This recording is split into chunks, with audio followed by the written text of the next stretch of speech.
Qu'attendez-vous comme élément essentiel pour la vidéo de présentation EasyRecruit? Quels éléments du parcours doivent-ils être privilégiés? Alors, les éléments essentiels, sans dévoiler, il y a une question sur résumé, faites une synthèse de votre parcours académique. Est-ce que vous avez eu des expériences à l'international? Qu'est-ce que vous en avez retiré? Des questions pour mesurer le recul. Les réponses du type « je suis allée en Chine, ils étaient sympathiques », forcément, c'est pas très pertinent. Sur que vous ont apporté vos stages et vos expériences.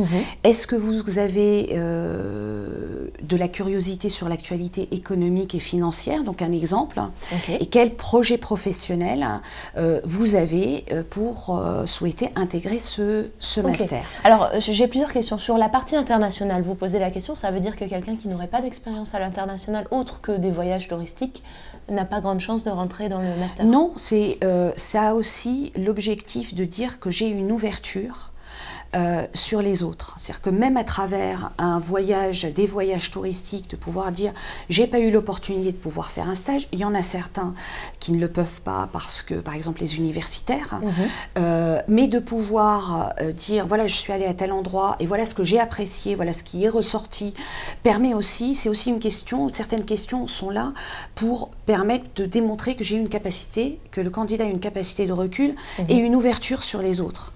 Et sur le projet professionnel, est-ce que le fait de dire, écoutez, moi, je veux être sûr d'avoir du boulot, je veux être sûr de gagner beaucoup d'argent, j'ai discuté avec des gens qui travaillent dans la finance, il y a les deux critères, est-ce que ça, une réponse comme ça vous satisfait ou est-ce qu'il faut un peu le enrober?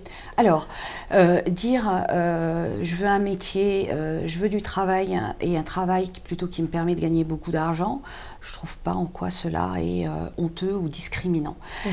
Par contre, au moins de dire aussi à cela, et donc c'est pour cela que je veux faire tel métier ou tel autre métier sur lesquels je me suis renseignée.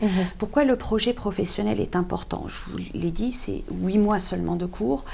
Et entrée en septembre, à partir du mois d'octobre-novembre, les étudiants commencent à postuler pour les stages. Donc il faut qu'ils sachent déjà ce qu'ils veulent faire pour être efficaces dans leur recherche de mission.